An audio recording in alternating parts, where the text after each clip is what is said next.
Hi, I'm John Green. Welcome to my salon. This is Mental Floss on YouTube. Did you know that when Twister first came out in 1966, critics denounced the game as sex in a box? Boy, with criticism like that, it's a wonder that it ever caught on. Teenagers around America were like, I can get sex in a box? Anyway, that's the first of many facts about toys that I'm going to share with you today.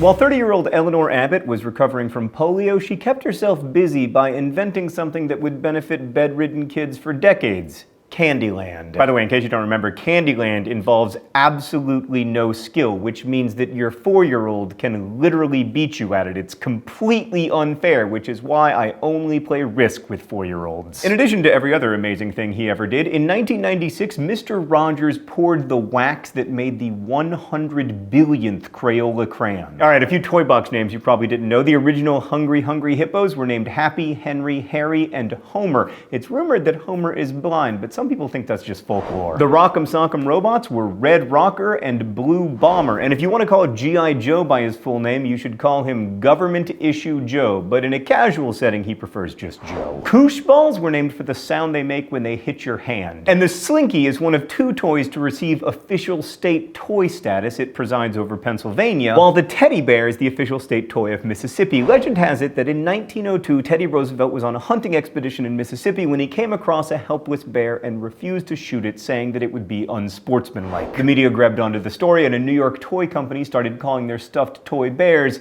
Teddies. It's a lovely story, but we all know it's not true because Teddy Roosevelt never saw an animal he didn't kill. Anyway, toy companies failed to duplicate the success of Roosevelt's teddy bear with William Howard Taft's Billy Possum. And yes, that is a true story. In 1999, a man in Minnesota was sentenced to 1.5 years in prison for selling counterfeit Beanie Babies. He also had to pay $150,000 for conspiracy to commit mail fraud.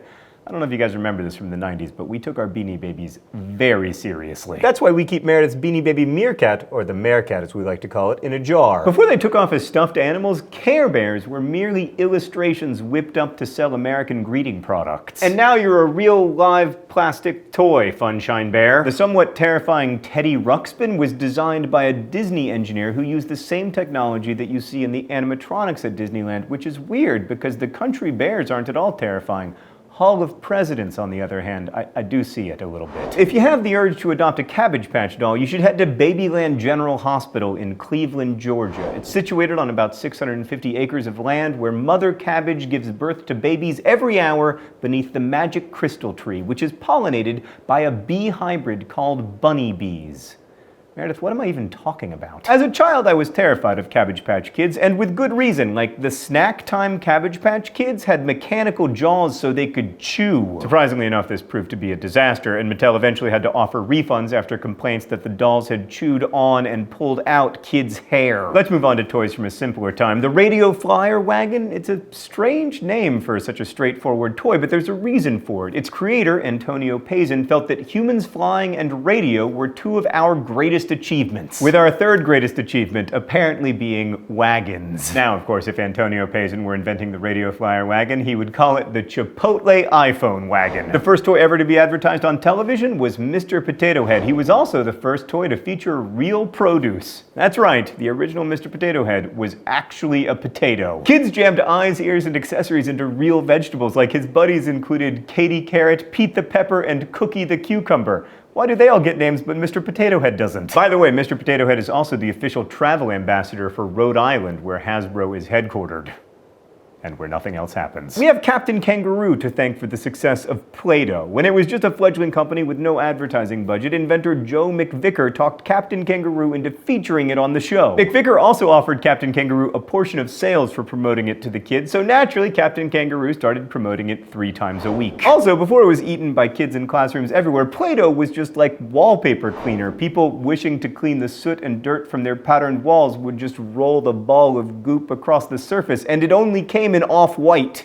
although the flavor was still delicious. In 2000, FisherPrice attempted to update the classic chatter telephone pull toy for toddlers by adding push buttons and lights to resemble more modern phones. But nostalgic customers were outraged and the rotary dial was back next year. Off topic, but can you imagine if that happened with like real phones? Like if we all went to the Apple store and complained because our new iPhones are so nice and they don't have rotary dials? On to the Magic 8-Ball. So the die that holds the mysterious answers to all of our questions is called an icosahedron. For you D&D players, it's basically a 20-sided die. Anyway, 10 of the answers are versions of yes, 5 are versions of no, and 5 are wishy-washy. So if you learned anything from today's Mental Floss episode, it's that you should always ask the Magic 8-Ball questions that you want it to answer yes to. Nerf sold their first ever foam ball product in 1970 with the slogan, Nerf, you can't hurt babies or old people. You can, of course, hurt babies and old people, just not with Nerf. Ronald Howes was inspired to create the light bulb-powered Easy Bake Oven after observing how New York City food vendors kept their pretzels and chestnuts warm, because if there's anything that we should look to as a model of food safety for our children, it's New York City street vendors. Ernie of Bert and Ernie isn't the only one who loves his rubber ducky. According to the BBC, none other than Queen Elizabeth II keeps a crown-adorned rubber ducky in her bathtub. Don't worry, rubber ducky. You could always marry into royalty. American troops stationed in Iraq use silly string to find tripwires in the dark. Before entering buildings, they'll spray the area from at least 10 feet away to see if the silly string catches on any barely visible wires, which are usually connected to bombs. Another unlikely military tool, the Viewmaster. Slides of specific enemy ships, planes, and artillery were inserted into Viewmasters so military personnel could flip through them like flashcards to learn how to spot them. But of course, after the war, the slides were more likely to be like vacation destinations. James Wright hoped that his invention would have a military use. In 1943, the GE engineer combined boric acid and silicone oil and produced a totally sci-fi substance that could bounce and stretch, had a high melting temperature,